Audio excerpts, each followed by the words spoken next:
할렐루야. 아멘. 오늘은 하나님에 대한 믿음을 가지라라는 제목으로 마가복음 11장 22절에서 26절까지 말씀을 선포하도록 하겠습니다. 자, 여러분 하나님을 믿으십니까? 아멘. 정말로 믿으십니까? 아멘. 네, 여러분이 믿으시는 하나님은 누구십니까? 전지전능하신 하나님. 네, 정확하게 맞추셨네요. 전지전능하신 하나님. 네. 그 여러분이 믿는다는 그 믿음은 또 뭘까요? 우리가 믿는다. 네, 믿는다는 게 뭘까요? 네. 사랑을 확인하는 것. 사랑을 확인하는 거. 네, 감사합니다. 네, 모르는 걸 알려주셨네요. 자, 우리가 여러분 이제 하나님을 믿는다, 또 하나님을 안다 하는 이러한 이제 우리 교회를 오래 다니니까 이런 걸 얘기하는데요. 오늘 예수님께서는 지금 제자들이요, 하나님을 아는 사람들이거든요. 하나님에 대해서 이미 어릴 때부터 뼛속 깊숙이까지 알고 있는 사람들이에요. 그런데 그들에게 말씀하십니다. 하나님에 대한 믿음을 가지라. 자, 그러면 이 사람들 안에 지금 뭐가 없다는 겁니까, 여러분? 우리가 지난주에 봤더니 이파리만 무성하고 열매 없는 무화과 나무를 통해서 예수님께서 그 이스라엘 백성들의 믿음 없음을 책망하셨고, 그렇죠? 그 나무가 정말 말라서 비틀어서 완전히 말라버리는 그러한 것을 우리가 지난주에 봤어요. 지금 열매에 대한 부분, 믿음이 있어야 된다는 것을 우리가 지난주까지 봤습니다. 여러분, 지금 이 마가복음은요, 그러면 이제 말씀하는 거예요. 도대체 그 하나님이 누구신가? 도대체 믿는 것은 또 무엇인가? 이거에 대해서 우리에게 분명하게 말씀하고 있습니다. 여러분, 누군가가 여러분들에게 당신이 믿는 하나님은 누구십니까? 라고 한다면 여러분들은 대답할 준비가 되어 있습니까? 네. 아멘 하시는 분도 있고, 도대체 어떻게 이걸 짧게 얘기해 줄까? 이렇게 고민하시는 분도 있고, 다 알아요, 우리가. 우리 하나님이 누구신지 아는데 그 하나님을 우리가 분명하게 알 필요가 있다라는 겁니다. 특별히 지금이 여러분 무슨 시즌이에요? 네? 온 세상이 다 성탄, 크리스마스 그러면서 예수님에 대한 것을 기억하는 시즌인데, 과연 그 예수님은 또 누구신가라는 것을 우리가 분명하게 알아야 된다는 겁니다. 요한복음 1장 1절에서 4절 말씀인데요. 같이 한번 읽어보겠습니다. 1장 1절에서 4절 말씀 시작. 처음에 말씀이 계셨고 말씀이 하나님과 함께 계셨으며 말씀이 하나님 계셨더라. 그분께서 처음에 하나님과 함께 계셨고 그 모든 것이 그분에 의해 만들어졌으니 만들어진 것 중에 그분 없이 만들어진 것은 하나도 없었더라. 그분 안에 생명이 있었으며 그 생명은 하나님의 빛이더라. 아멘. 자, 여러분, 예수님이 누구시라고 지금 기록하고 있습니까? 하나님의 아들. 네. 지금 요한복음 1장은요, 우리에게 굉장히 중요한 메시지예요. 예수님은 하나님이시라는 거고요. 예수님은 모든 것을 창조하신 창조주 하나님이라는 거예요. 그러니까 하나님 아버지보다 열등한 존재가 아니라는 거죠. 하나님 아버지보다 뭔가 조금 그 밑에 있는 존재가 아니라는 거죠. 하나님과 동등하신 참 하나님임을 지금 요한복음 1장에서 말씀하는 거예요. 자, 그렇다면 오늘 말씀에서 예수님이 하나님에 대한 믿음을 가지라 라고 한다면 이것은 또한 누구를 향해서 어떤 분을 믿으라는 겁니까, 여러분? 예수님을 믿으라는 거예요. 예수님 스스로, 예수님 본인이 하나님이심을 선포합니다. 자, 우리가 마가복음을 보니까 예수님께로 막 달려와서 예수님 앞에 경배하고 예수님을 믿는 사람들은 다 예수님을 뭐라고 불러요? 주님이라고 불러요. 주님. 예수님을 주님이라고 불러요. 근데 예수님의 제자들도 그렇고 예수님을 대적하는 사람들도 그렇고 예수님을 안 믿는 사람들은 예수님을 뭐라고 불렀나요? 선생님이라고 불렀어요. 오랜 전통 속에서 우리가 성경에서 주는 그리스도시요 살아계신 하나님의 아들이십니다 라고 하니까 베드로도 주님이라고 한 것 같지만 영어 성경으로 가보거나 헬라어 성경으로 가보면 베드로가 주님이라고 안 했어요. 당신은 이라고 그래요. 예수님께서 십자가에 달려 죽으시고 부활하시기 전까지 제자들 마음속에서도 예수님은 하나님이 아니라 그냥 당신이에요. 그냥 선생님이셨어요. 그렇기 때문에 예수님께서는 제자들에게 하나님에 대한 믿음을 가지라라고 말씀합니다.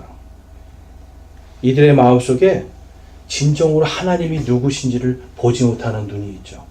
그런데 여러분 마가복음에 보면 마귀 들렸던 자들, 또 몸에 병이 들렸던 사람들, 죽었다 살아난 사람들 전부 다 예수님을 누구라고 부르는 거예요? 주님이라고 부르는 거예요. 이스라엘 사람들에게 주님은 하나님이란 뜻과 동일합니다. 마가복음에서도 그렇고 이 요한복음에서도 그렇고 우리가 믿어야 되는 그 하나님이 누구신지를 분명하게 말씀해 주고 있어요. 그분이 바로 예수님이시다라는 걸 말씀하고 있습니다. 그래서 오늘 말씀을 보면 우리가 믿어야 되는 대상이 나오고요. 그 대상을 어떻게 해야 되는가를 분명히 말씀해 줘요. 대상은 누구십니까? 예수 그리스도 하나님이시고요. 하나님이신 예수님이고 그 다음에 그분을 믿으라는 거예요. 오늘 본문 말씀에 보면 11장 22절에 예수님께서 응답하여 그들에게 이르시되 하나님께 대한 믿음을 가지라 라고 말씀을 합니다. 하나님께 대한 믿음을 가지라. 영어로 보면 have faith in God이라고 해가지고요. 이게 이제 직역을 하면 하나님 안에서 믿음을 가지라라는 뜻도 돼요. 근데 이제 이거를 영어와 이제 헬라어의 여러 가지 것을 보면 하나님에 대한 것인데요. 특별히 우리가 아셔야 되는 게 있어요. 여기서 보면 영어에 in이라는 단어가 나옵니다. in God이라는 단어가 나와요. 그냥 믿음을 가져도 되는데 in God은 뭐냐면 하나님과의 인격적인 관계를 이야기하는 거예요. 여러분들 머릿속에 하나님을 믿습니다. 그렇죠?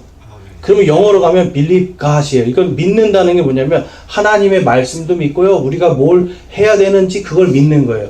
그런데 believe in God 그러면 하나님과 인격적으로 관계를 맺는 거예요. 여러분들에게 하나님은 어떤 분이십니까? 제가 이 질문을 드리는 이유가 그겁니다. 성경 속에서 내가 본 하나님, 내가 머릿속으로 알고 있는 그 하나님을 믿으라는 게 아니라 내 삶 속에서 아까 말씀하신 것처럼 전지전능하신 내 삶 속에서 살아 역사하시는 바로 그 하나님을 믿으라는 거예요. 여러분 그 하나님을 믿으십니까? 그러면 우리 안에 기쁠 수밖에 없어요. 그분이 누구신지를 우리가 알기 때문에. 그런데 지금 예수님은 그 믿음의 대상인 하나님 알고 있다라고 하는 사람들에게 바로 그 하나님을 믿으라라고 말씀하고 있어요. 그래서 그 하나님이 누구신가에 대해서 우리가 먼저 살펴볼 건데요. 그래서 첫 번째는 믿음의 대상 하나님은 누구신가라는 것을 우리가 살펴보겠습니다. 본문 말씀 23절에 보면 진실로 내가 너희에게 이르노니 누구든지 이 산에게 이르기를 옮겨져서 바다에 빠지라 하며 마음속으로 의심하지 아니하고 자기가 말하는 그것들이 이루어질 줄 믿으면 그가 무엇을 말하든지 다 받으리라. 아멘. 제가 예전에 이 말씀 듣고요. 얼마나 산이 옮겨지기를 기도했는지 몰라요. 네. 얼마나 저 산이 좀 없어졌으면 좋겠다. 여기 좀 큰 길 좀 났으면 좋겠다. 기도해도 안 되더라고요. 그래서 내가 의심이 있나? 내가 뭔가 하나님에 대한 의심이 있나? 막 이렇게 하면서 믿음이 자꾸 좌절되는 거예요. 근데 여러분 지금 이 말씀은 그게 아닌 겁니다. 지금 진짜 의미는 뭐냐면 이 산과 바다의 주인이 누구인지를 말씀하고 있는 거예요. 여러분 이 산과 바다를 창조하신 분이 누구십니까? 하나님이시죠. 여러분들이 이 하나님께서 이 온 산과 땅과 우주와 모든 만물을 만드신 것을 믿으십니까? 아멘. 여러분 그걸 믿는 거예요. 그러면 이 산과 바다가 지금 옮겨지지 않더라도 하나님께서 하시고자 한다면 하나님께서 원하시고자 한다면 그것이 이루어질 줄로 우리는 믿는 겁니다. 아멘. 제가 은평 뉴타운에 어렸을 때 살았는데 거기 어렸을 때 여러분 전부 다 오늘도 오면서 여기가 옛날에 미나리 밭이었는데 옛날에 여기가 무슨 밭이었는데 이런 생각이 드는데 지금은 뭘로 바뀌어 있어요 여러분? 전부 다 싹 아파트로 바뀌어 있어요. 누군가가 아파트 지어달라고 기도하지 않았을까요? 여러분 이게 뭐냐면 하나님께서 원하시면 그게 되는 거예요. 우리가 때로는 기도할 때 자꾸만 그런 생각을 한단 말이에요. 내가 믿는 거를 내가 원하는 거를 하나님께서 해주기를 바라는 거예요. 여러분 이 기도는 우리가 다 당연히 하는 기도입니다. 그런데 여기까지 해서 머무르면 안 되고 예수님이 말씀하신 것처럼 그러나 내 뜻대로 마옵시고 아버지의 뜻대로 하옵소서라고 하는 이 고백이 있어야 돼요. 그러면 산이 옮겨질 거를 믿죠. 바다가 메꿔질 것도 만약에 우리가 믿어요. 그렇다면 하나님의 때를 기다려야 되는 겁니다. 산과 바다와 이 모든 것이 다 하나님의 것이라는 걸 우리가 믿는다라면 그 하나님께서 하실 것을 믿고 기다리는 거예요. 이사야서 26장에 가보면 그 하나님에 대해서 다음과 같이 기록합니다. 26장 3절과 4절 우리 같이 한번 읽어보겠습니다. 시작. 주께서는 생각을 주께 고정시킨 자를 완전한 평강으로 지키시리니 이는 그가 주를 신뢰하기 때문이니이다. 너희는 영원토록 주를 신뢰하라. 주 여호와 안에 영존하는 능력이 있도다. 아멘. 자, 여러분 여기서 보면 주 여호와라는 단어가 나옵니다. 주 여호와. 이 주도 마찬가지고 여호와도 마찬가지고 사실 두 개가 똑같은 뜻이에요. 반복이 되는 거예요. 반복. 자, 그럼 여호와가 무슨 뜻인가요, 여러분? 하나님. 하나님의 이름? 근데 하나님께서 이거를 분명하게 모세에게 풀어주셨어요. 여호와라는 뜻은 나는 스스로 있는 자다라는 뜻이에요. 여러분, 당시의 우상들은 스스로 있을 수 있을까요? 우상들은 절대로 스스로 설 수도 없고요. 스스로 뭔가 할 수도 없어요. 사람이 세워줘야 되고요. 사람이 옷을 입혀줘야 되고요. 사람이 닦아줘야 되고 하는 스스로 있을 수 없는 존재들. 그런데 하나님이 말씀하는 거예요. 나는 스스로 있는 자다. 저와 여러분이 믿는 그 하나님이 스스로 계신 분이에요. 무슨 뜻이냐면 나는 창조자다라는 뜻이에요. 나는 창조주. 너희를 창조한 이 세상 모든 만물의 주인. 그래서 이 유대인들은요, 사실 여호와라는 이름을 잘 안 씁니다. 이 이름을 잘못 부르는 게 십계명에서 헛되이 망령되게 이 이름을 부르지 말라고 해서 이 사람들은 써놓기로는 여호와라고 써있지만 이 사람들이 읽는 것은 주님이라고 읽어요. 주님. 내 주인이라는 거예요. 온 우주 만물의 주인이라는 거예요. 그래서 영어로 가서도 영어 성경에도 여호와라는 이름이 거의 나오지 않습니다. 지금 이사야서 26장에만 여호와라는 단어가 나오고 그 다른 거에서도 잠깐 나와요. 대부분은 다 주님이에요. 뭐냐면 온 땅을 창조하신 바로 그 주님. 근데 여기서 보면 주를 신뢰하라 할 때 in the Lord라고 해서 아까 제가 이 in이라는 건 주님과의 인격적인 관계예요. 그분 안에 들어가는 거예요. 자, 저와 여러분이 지금 계속해서 몇 년째 만나시잖아요. 또 오늘 제 선생님도 와 계시는데 여러분 우리는 다 어떻게 보면 우리의 생각 속에 마음 속에 있는 그 사람과 관계를 맺는 거예요. 여러분들이 하나님 안에 들어가 있습니까? 여러분들이 하나님 안에 들어가 있다는 건 하나님의 뜻과 하나님의 생각과 하나님의 모든 것들을 내가 알아가면서 그 안에서 그분과 관계하는 것, 즉 사랑하는 겁니다. 우리가 하나님이 누구신가? 라고 하는 질문에 있어서 여러분 그 하나님, 나를 사랑하시는 하나님이시고요. 또 이 땅을 창조하시는 하나님이시고요. 또 우리를 구원하시는 하나님이에요. 나를 창조하시고 나를 사랑하시고 나를 구원하신 하나님. 여러분 이 세 가지로 하나님이 어떻게 보면 우리에게는 정확하게 누구신가를 표현할 수 있는 단어일 겁니다. 함께 해보겠습니다. 나를 사랑하시고, 창조하시고, 구원하신 하나님. 누군가가 여러분에게 당신이 믿는 하나님이 누구십니까? 그러면 여러분 뭐라고 대답하시겠어요?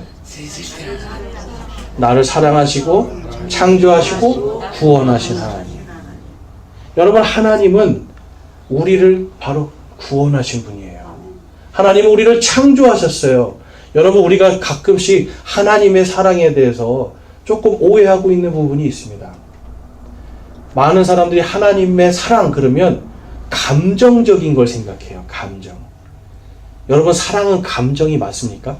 아니요. 아니에요? 그럼 뭡니까? 네. 신이 주는 사랑, 하나님이 주는 사랑. 네.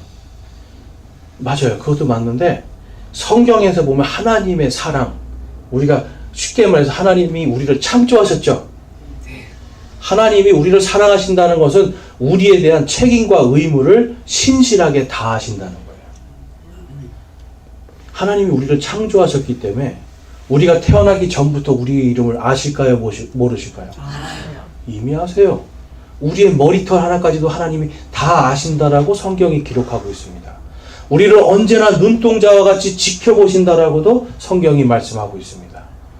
하나님은 우리의 모든 것을 아시는 분이기 때문에 그분 안에서 우리가 그분을 신뢰할 수 있어요. 그런데 문제가 뭔지 아세요, 여러분? 이스라엘 백성들이 하나님을 멀리 떠났고요.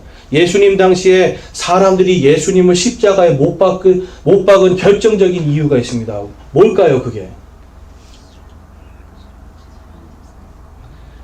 하나님을 죽이기 위해서. 그들이 하나님을 예수님을 진짜로 몰랐다는 거예요. 예수님을 네. 죽이기 위해서. 예수님이 하는 모든 그 기적을 봐도 이분이 하나님이심이 다 증거가 되거든요. 그런데도 보지 못하는 거예요. 왜냐하면 그들이 하나님 안에 들어가 있지 않기 때문에.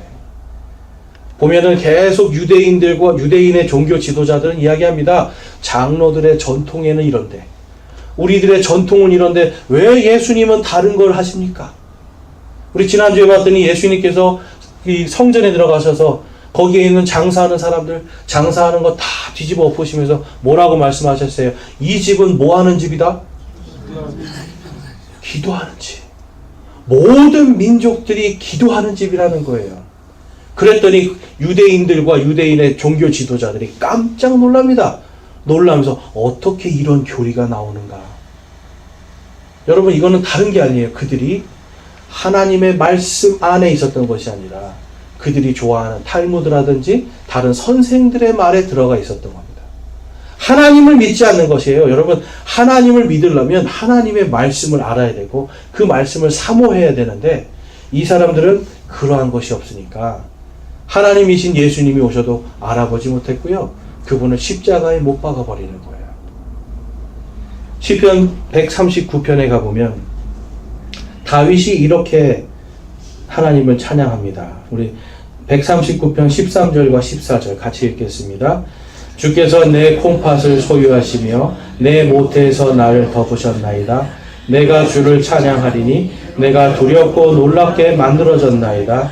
주께서 행하시는 일이 놀라우니 내 혼이 그것을 매우 잘 아나이다. 아멘.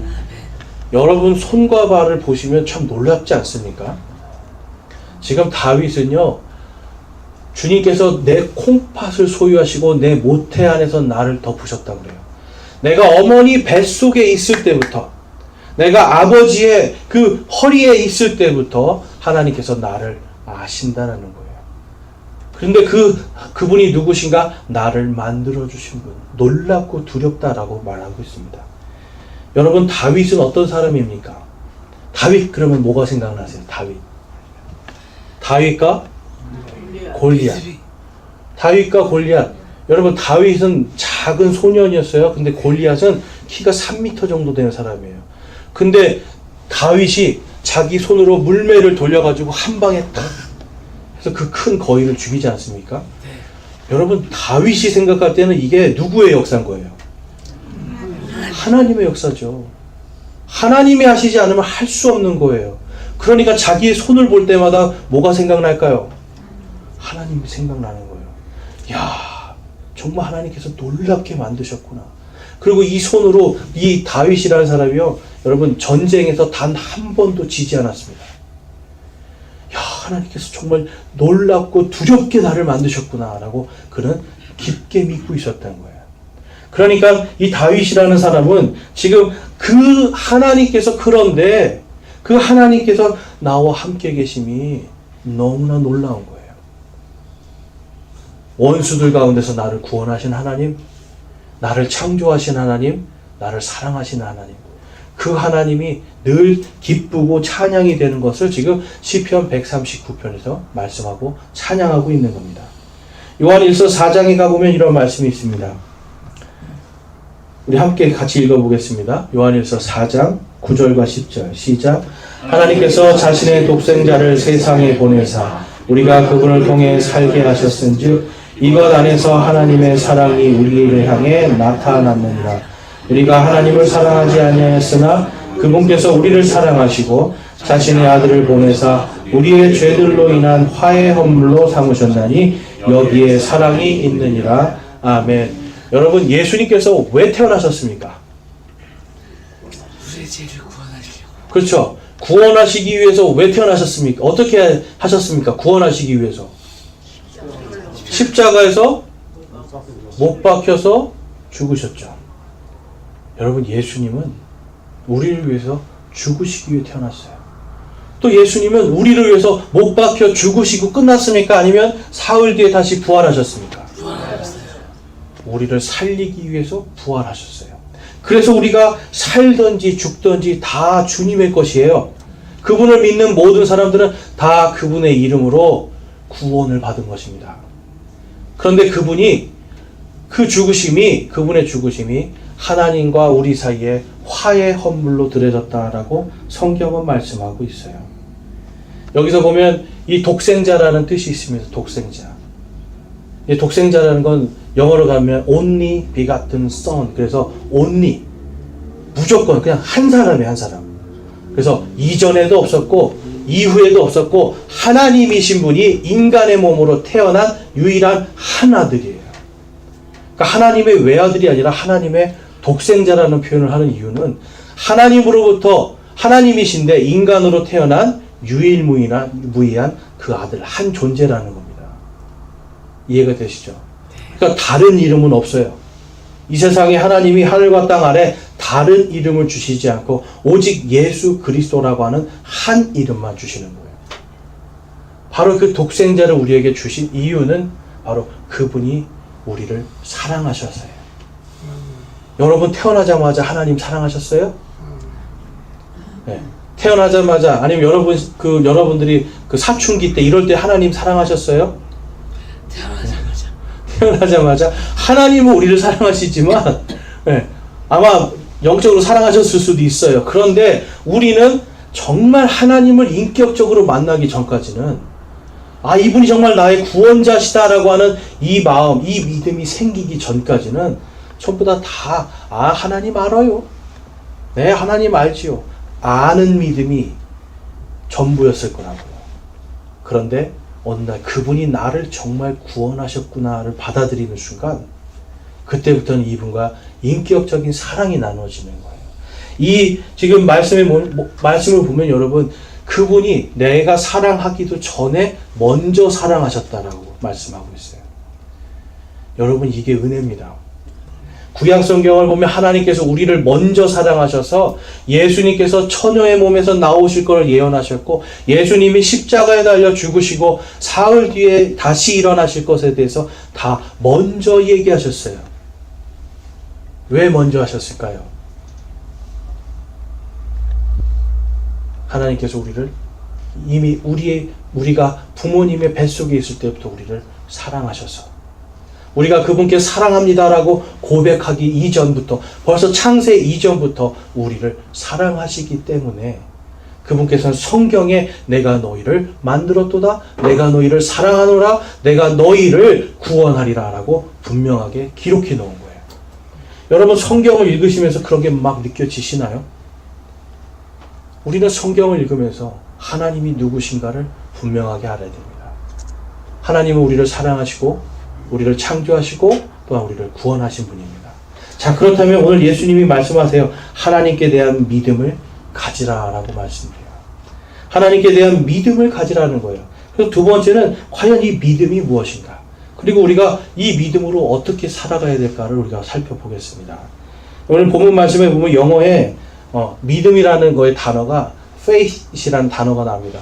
belief라는 단어도 영어에 있는데 굳이 여기서 보면 faith이라는 단어가 나와요. 이게 무슨 뜻이냐면, 쉽게 말해서 이런 거예요. 내가 하나님을 믿는 게 아니라 그냥 하나님께 그냥 완전히 의지할 때 이 faith이라는 단어를 씁니다. 여러분, 하나님을 의지하세요? 전적으로 하나님을 의지하세요? 네, 그럼 그것이 faith이에요. 그러니까 뭐냐면 그냥 교회를 나오는 것과 내 삶 속에서 내 모든 것이 그것의 주인은 하나님입니다 라고 고백하면서 사는 건 완전히 다른 거죠. 유대인의 종교 지도자들, 그 다음에 심지어는 제자들마저도 잎사귀만 무성한 무화과 나무 같았어요. 그냥 종교 행위만 있는 거예요, 여러분. 그런데 제자들을 보면 계속 예수님한테 와서 뭘 요청해요? 뭘 요청했어요? 예수님, 오른쪽에 아니면 그 왼쪽에 나를 좀 앉혀주십시오. 그쵸? 자기의 어머니까지 데리고 와가지고 예수님 제발 내 아들들을 왼편과 오른편에 앉혀주십시오. 이 사람들은 믿는데 뭘 위해서 믿고 있었어요? 자신의 성공과 출세였어요. 여러분, 하나님을 믿으면서 이 사람들 안에는 지금 하나님을 믿는다라는 것이 결국은 뭐였냐면 믿는데 목적이 있는 거예요. 여러분, 하나님 왜 믿으세요? 자, 그럼 제가 다시 질문할게요. 여러분, 사람을 왜 사랑하세요? 왜 사랑합니까? 우리가 누군가를 목적을 가지고 사랑하는 게 진정한 사랑일까요? 잘 사는 부잣집 남편을 만나가지고 내가 잘 살기 위해서 이 사람을 사랑한대요. 그럼 여러분들은 어떤 느낌이 드세요? 진짜 이 사람을 사랑하는 것 같으세요? 그 돈을 사랑하는 것 같으세요? 돈을 사랑하는 것 같잖아요. 이게 진정한 사랑이 아니잖아요. 하나님을 믿는데 하나님을 믿어서 뭔가 돈도 좀 얻고 성공해보고 싶다는 거예요. 그러면 이게 하나님을 사랑하는 걸까요? 돈과 성공을 사랑하는 걸까요? 돈과 성공이에요. 하나님은 없는 거예요. 여러분, 예배에 나오지만 우리가 정말 믿음이 무엇인가에 대해서 우리가 깊이 생각해 봐야 돼요. 믿음은 하나님께 온전히 의지하는 겁니다. 하나님을 신뢰한다는 것도 하나님을 온전히 의지한다는 거예요. 이사야서 44장에 가보면 하나님께서 인간의 어리석음에 대해서 말씀하시는데요. 뭐라고 얘기하냐면 사람이 추운 거예요. 자, 여러분, 추우면 어떻게 해요? 우리가 산에 갔는데 막 추워요. 네, 옷을 입었는데도 추워요. 그 다음에는 네? 이제 옆에 있는 나무를 자르기 시작하겠죠. 나무를 자르고 불을 뗍니다. 불이 막 올라오고 이제 따뜻해지니까 사람은 등 따시면 뭐가 생각이 나요? 이제 먹는 게 생각이 나죠. 그래서 거기다 빵도 굽고 고기도 구워서 막 먹어요. 그래서 딱 배불러지니까 이제 뭐가 생각이 나요? 자고 싶죠. 근데 이제 성경에 보면 이제 등 따시고 배부르니까 사람이 그 땔감으로 썼던 나무 있죠. 나무 하나를 쑥 빼는 거예요. 그것을 칼로 깎습니다.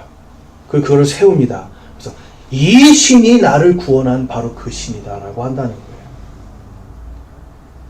여러분, 우리가 하나님을 믿는데 자꾸만 우리의 성공이나 출세나 뭔가 세상 것들을 위해서 하나님을 믿는 게 바로 이거예요. 하나님, 제 추위 좀 없애주세요. 제 등들 좀 따뜻하게 해주세요. 그런데 정작 나는 하나님을 믿는 게 아니라 다른 신을 딱 놓는 거예요. 물질의 우상들이라든지 아니면 때로는 내 자신을 우상으로 딱 만들어 놓는 거예요. 그래서 하나님이 내 뜻대로 움직여 주기를 바라는 겁니다. 여러분, 우상은요 다른 게 아니라 내 뜻대로 움직이게 하려고 하는 그 마음이 우상이에요. 하나님이 없는 상태, 하나님이 아니라 나를 믿는 상태, 교만한 상태. 그것이 여러분 우상 숭배예요. 그러면 그 우상이 우리를 위해서 뭘 할 수 있을까요? 여러분들이 천지를 창조하셨어요? 여러분들이 세상 모든 걸 다 알고 계세요? 우리는 아무것도 몰라요. 여러분, 저 나무가 우리의 모든 속사정까지 다 속속들이 알고 있을까요? 좀 전까지는 땔감으로 썼단 말이에요, 여러분. 좀 전까지는 땔감으로. 그런데 그거를 믿는다란 말이에요. 여러분, 돈은 무엇으로 만들어집니까? 지폐는. 지폐 무엇으로 만들어져요? 그렇죠. 종이는 뭘로 만들어집니까? 나무죠. 근데 종이에, 지폐에 보면 요즘에는 뭔가 금속도 들어가 있죠. 그 금속들은 다 뭐예요? 어디서 나와요? 돌에서 나오잖아요. 그렇죠? 돈을 우리가 신뢰한다는 건 그러면 결국은 뭐예요? 나무와 돌을 신뢰하는 것과 똑같아요. 여러분, 돈에다가 우리가 의미를 부여했으니까 이게 돈이지. 우리가 보는 나무나 돌멩이나 성분은 이 돈하고 똑같단 말이에요. 나무와 돌을 여러분 신뢰하실 수 있으세요? 나무와 돌을 신뢰하십니까? 이것이 나를 사랑하고 나를 구원했다 해줄 수 있다라고 믿으십니까, 여러분? 여러분 볼 때 어리석은 거잖아요. 그렇죠? 이게 우상 숭배라는 거예요. 하나님은 지금 예수님을 통해서 우리에게 오늘날도 끊임없이 말씀하십니다. 나에 대한 믿음을 가지라라는 거예요. 하나님 안에서 하나님과 관계하는 그 믿음을 가지라는 겁니다. 오늘 이 말씀은요, 지금 보면 지금 본문 말씀에 24절과 25절 가서 보시면, 그러므로 내가 너희에게 이르노니 너희가 기도할 때에 무엇을 원하든지 내가 그것을 받을 줄로 믿으라. 그리하면 너희가 그것을 받으리라. 너희가 서서 기도할 때에 누구를 대적할 것이 너희에게 있거든 용서하라. 그리하여야 하늘에 계신 너희 아버지께서도 너희에게 너희의 범법을 용서하시리라. 자, 24절에서 지금 기도하면 뭔가를 받을 줄로 믿으라 라고 하시면서 25절에서 용서를 받을 것을 말씀하는 거예요. 용서. 여러분, 제일 중요한 문제가 바로 이겁니다. 우리 인생에 있어서 세상 사람들은 오늘 먹고 살 거가 제일 중요해요. 추우니까 오늘 아침에 여러분들 옷장을 열면서 무슨 생각부터 하셨어요? 내가 오늘 무엇을 입을까? 그렇죠? 무엇을 먹을까? 무엇을 마실까? 우리는 늘 이러한 생각들을 합니다. 그런데 예수님께서는 기도를 하는데 그 기도 가운데 용서에 대한 부분을 말씀해요. 죄의 문제가 해결되어야 된다는 겁니다. 하나님에 대한 믿음을 갖는 자는 죄의 용서를 받을 수가 있는 겁니다. 여러분, 죄의 용서를 받으셨습니까? 성경에서 예수님을 믿는 모든 자들은 그분의 피로 모든 죄가 깨끗이 씻김 받았다라고 말씀하고 있어요. 여러분, 예수님을 믿으십니까? 예수님이 여러분의 모든 죄를, 과거와 현재와 미래에 있는 모든 죄를 다 용서하셨다고 믿으십니까? 그분이 우리의 모든 죄의 헌물이 되어 주셨기 때문에 그래요. 레위기 19장에 가보면 범법 헌물에 대한 규정이 나옵니다. 2절에 이스라엘 자손의 온 회중에게 말하고 그들에게 이르라. 나 주 너희 하나님이 거룩하니 너희는 거룩할지니라. 우리 18절과 22절 같이 한번 읽어보겠습니다. 시작. 너는 원수를 갚지 말고 내 백성의 자녀들에게 원망하지 말며 내 이웃을 내 자신과 같이 사랑하라. 나는 주니라. 제사장은 그가 범한 죄로 인해 그 범법 헌물의 순약으로 그를 위하여 주 앞에서 속량할지니 그리하면 그가 범한 죄가 용서되리라. 아멘. 여러분, 지금 하나님께서 범법 헌물에 대한 말씀을 주시는데요. 쉽게 말해서 무엇이 범법인가? 그것은 거룩하지 못함입니다. 거룩이 무슨 뜻일까요? 거룩. 여러분, 거룩이 무슨 뜻일까요? 우리 맨날 찬양도 거룩, 거룩, 거룩 하는데 거룩이 무슨 뜻인지 몰라요.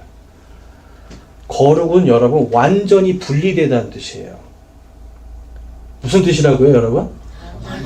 완전히 분리되다. 세상 사람들이 오늘도 돈을 위해서 산다면 거룩한 사람들은 누굴 위해서 사는 거예요?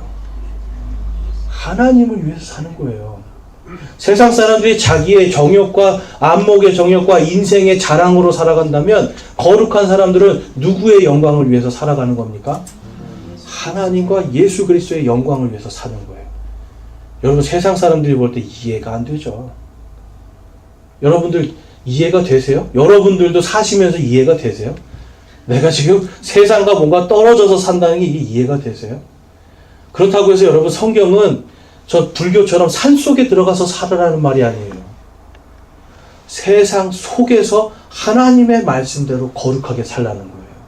그래서 거룩의 조항들을 딱 주시는데 18절에 보면 뭘 말씀해요? 원수를 갚지 말고 내 백성의 자녀들에게 원망하지 말며 내 이웃을 내 자신과 같이 사랑하라. 여러분, 인생에서 제일 힘든 게 뭔지 아세요? 용서가 제일 힘듭니다. 용서.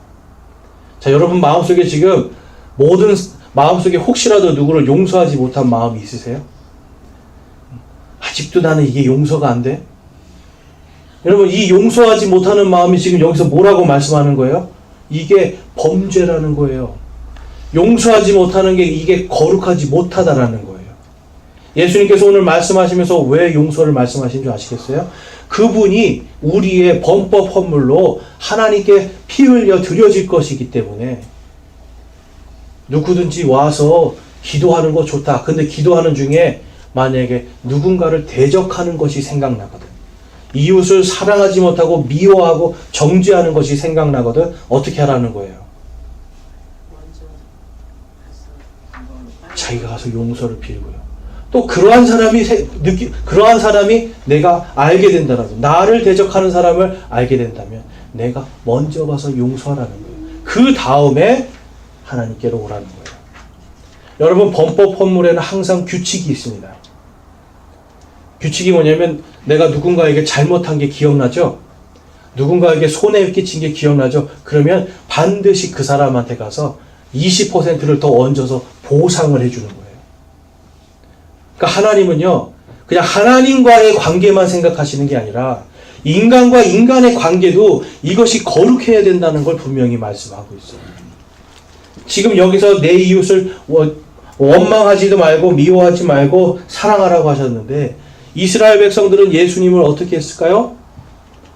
미워하였고 정죄하였고 예수님을 죽였죠.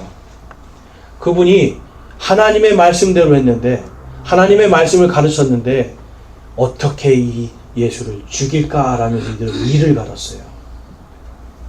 왜냐하면 자신들의 성공의 걸림돌이 되기 때문에. 자기들이 뭔가 종교적으로 얻는 수많은 이익이 있는데 이 이익들을 포기해야 되기 때문에 하나님이신 그분도 죽이는 게 여러분 인간입니다. 그런데 만약에 그들이 그 미워하는 마음을 용서하는 마음으로 바꿨다면, 이 레위기 19장 말씀처럼 내 이웃을 사랑하라고 하신 그 말씀대로 자신의 이 감정을 하나님께 의지했다라면 어땠을까요? 여러분, 사람이 하나님을 사랑하는 것도 이게 감정적인 부분이 아닙니다. 하나님께서 우리를 창조하시고 창조물들에 대한, 모든 창조물에 대한 책임과 의무를 다 하시잖아요. 나 입으로만 하나님이 내가 너희를 사랑한다 하고 끝나셨어요? 그분이 직접 오셨잖아요. 그분이 직접 죽어주셨잖아요. 책임과 의무를 다 하시고 우리를 구원해 주셨잖아요. 그럼 우리가 하나님을 사랑합니다 라고 하는 건, 그건 여러분 우리의 감정일까요? 감정만으로 하나님 사랑하세요, 여러분? 어떤 분들은 교회 와서 막 눈물 흘리면 하나님 만난 거래요. 눈물 흘리고 막 기도하면 하나님 만난 거래요. 여러분, 그게 정말 하나님 만난 걸까요? 우리가 하나님을 사랑하는 건 내 사랑하는 마음과 함께 그분께서 말씀하신 것에 대한 책임과 의무를 다 하는 겁니다. 부부간의 관계에서도 남편이 아내에 대해서 책임과 의무를 다 안 하면 우리 자매님들 어떠세요? 기분이 좋으세요? 네? 속으로 아유, 이 인간을 내가 어떻게 할까 이런 생각하지 않으세요? 네. 우리 형제님들은 안 그럴 것 같으세요? 우리 형제님들도 똑같아요. 아내가 나에 대한 책임과 의무를 다하지 않으면 여러분, 형제님들이 제일 하는 게 집에 들어가기 싫다 이 얘기부터예요, 여러분. 왜냐면 집에 들어가는데 아내가 나를 사랑하지 않는 게 느껴지니까. 여러분, 사랑이라는 건 감정도 분명히 필요하지만 그에 따른 책임과 의무를 다 하는 겁니다. 하나님께서 우리에게 하신 것처럼 우리가 그분께 대한 책임과 의무를 다 하는 것, 이것이 여러분 믿는 거예요. 이게 믿는 거라고요, 여러분. 골로새서 3장 말씀에 가보면, 그러므로 너희는 하나님께서 선택하신 자요 거룩하고 사랑받는 자로서 긍휼히 여기는 심정과 친절과 겸손과 겸손한 마음과 온유함과 오래 참음으로 옷 입고, 내가 누구와 다툴 일이 있거든 서로 참고 서로 용서하되 그리스도께서 너희를 용서한 것 같이 너희도 그리하며. 예수님께서 우리에게 사랑으로서 책임과 의무를 다하셨죠. 여러분, 예수님께서 십자가에 달려서 죽으시는 것을 기뻐하셨어요? 괴로워하셨어요? 기뻐하셨어요. 정말 기뻐하셨을까요? 네. 그러세요? 네. 근데 예수님이 왜 눈물 흘리면서 아버지 제발 이 잔을 내게서 옮겨주십시오 하면서 땀이 핏방울이 되도록 떨어지면서 왜 그 기도를 하셨을까요? 하나님의 사랑을 알아서. 예수님도 육신을 가지신 분이에요. 예수님이 자라면서 한 번도 안 넘어졌을까요? 여러분 잘 생각해 보세요. 예수님도 넘어지고 까지고 뭔가에 찔려보고 아프고 그리고 죽는다는 게 뭔지를 아시는 분이에요. 우리와 똑같은 몸으로서 그것이 얼마나 두려운 건지를 아시는 분이에요. 그렇기 때문에 예수님도 그 십자가, 예수님도 괴로워하셨어요. 그런데 예수님은 하나님을 사랑하셨죠. 그래서 아버지 내 뜻대로 마시고 아버지의 뜻대로 하옵소서 하고 그 다음에 잡혀가시고 채찍질 당하시고 십자가에 못 박혀 죽으심으로 하나님에 대한 사랑을 그분이 당당하게 보여주시는 거예요. 하나님께서 예수님에게 주신 그 구원의 사역에 대한 책임과 의무를 다하셨단 말이에요. 자, 그럼 저와 여러분이 그 사랑을 받았습니다. 그러면 우리는 어떻게 사랑해야 될까요? 하나님께 대한 보답을 해야 돼요. 보답해야죠. 마가복음에 우리 봤더니 예수님께서 너희 사이에 소금을 두고 서로 화목하라 라고 말씀하셨어요. 소금이 뭐라고 제가 말씀드렸어요? 소금은 바로 심판이에요. 심판. 너희들이 지옥불에 절여지고 소금불에 절여질 존재였다는 걸 분명히 너희 사이에 두고 서로 화목하라는 거예요. 우리가 용서받았잖아요. 저와 여러분이 헌금 많이 내서 용서받았어요?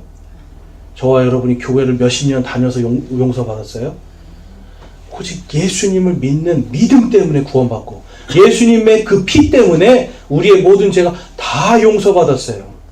그런데 받은 그 용서, 그것을 긍휼이라고 하는데 그 용서를 받고 긍휼을 받았으니 우리도 어떻게 살아가야 된다는 겁니까? 하나님 뜻대로 용서하고 사랑하라는 거예요. 여러분, 이게 안 되면서 우리가 하나님과 깊은 관계를 맺고 있다고요? 교회 와서 예배를 열심히 드리고 뭔가 찬양하고 매일같이 기도한다고요?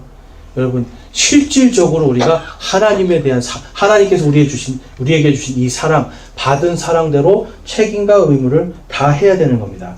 그래서 14절과 15절에 가보면 우리 같이 한번 읽어보겠습니다. 시작. 이 모든 것 위에 사랑을 입으라. 사랑은 완전하게 매는 띠니라. 하나님의 화평이 너희 마음속에서 다스리게 하라. 너희도 그 화평에 이르도록 한 몸 안에서 부르심을 받았으니 감사하는 자가 되라. 아멘. 우리 안에 하나님의 화평이 다스림을 받아야 되는 겁니다. 그러니까 내 안에 지금 미워하는 마음, 여러분, 사람이 용서하는 게 제일 안 돼요. 그런데 용서하는 게 되는 순간 우리가 하나님 앞에 거룩하게 될 수 있는 시작이 됩니다. 내가 용서하지 못하는 순간, 미워하는 순간 내 안에서 지금 내가 하나님을 사랑합니다라고 하는 그 믿음이 결코 거룩해질 수 없다는 걸 성경이 말씀하고 있어요. 그래서 모든 것 위에 사랑을 입으라. 사랑은 완전하게 매는 띠니라. 하나님의 화평이 너희 마음속에서 다스리게 하라라고 말씀해요. 여러분, 하나님의 사랑으로 사랑하는 거예요. 내 감정이 아니라 하나님께서 나에게 어떻게 하셨는가. 하나님이 누구시라고요, 여러분? 하나님은 누구십니까? 나를 사랑하시고 나를 창조하시고 구원하시고. 하나님이 누구시라고요? 나를 사랑하시고 창조하시고 구원하시고. 여러분, 그 하나님의 사랑을 내가 받았어요. 그 하나님이 나를 용서하셨어요.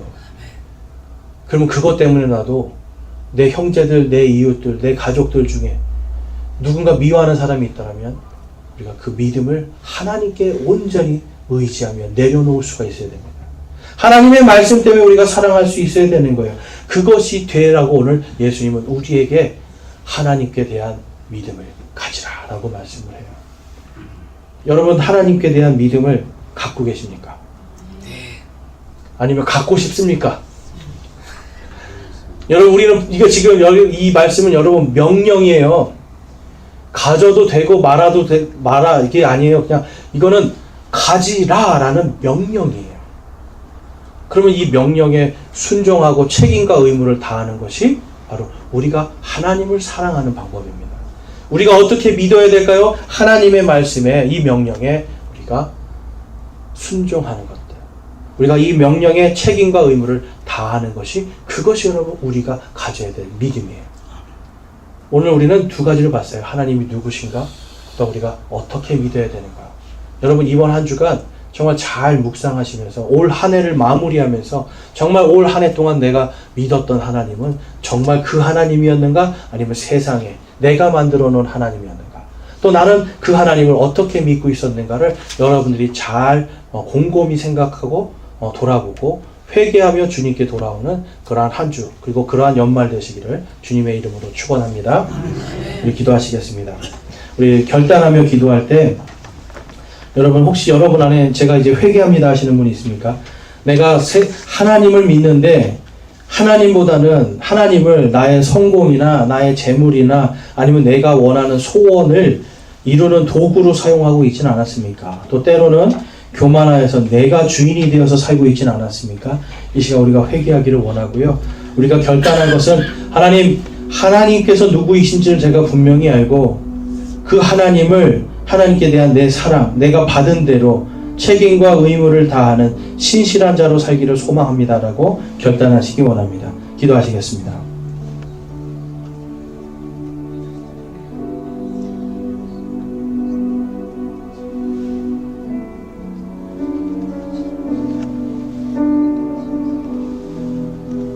오늘 말씀을 통해서 내가 나를 사랑하시고 창조하시고 구원하신 그 하나님만을 믿기를 원합니다.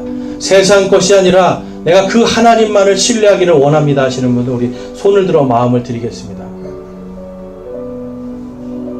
감사합니다. 손 내려주시고 내가 정말 하나님을 사랑하여서 그분께서 나에게 주신 이 사랑대로 내가 받은 사랑대로 내가 하나님을 사랑하며 또한 이웃을 사랑하는 책임과 의무를 다하기를 소망하고 결단합니다 하시는 분들 우리 손을 들어 하나님께 마음을 드리겠습니다.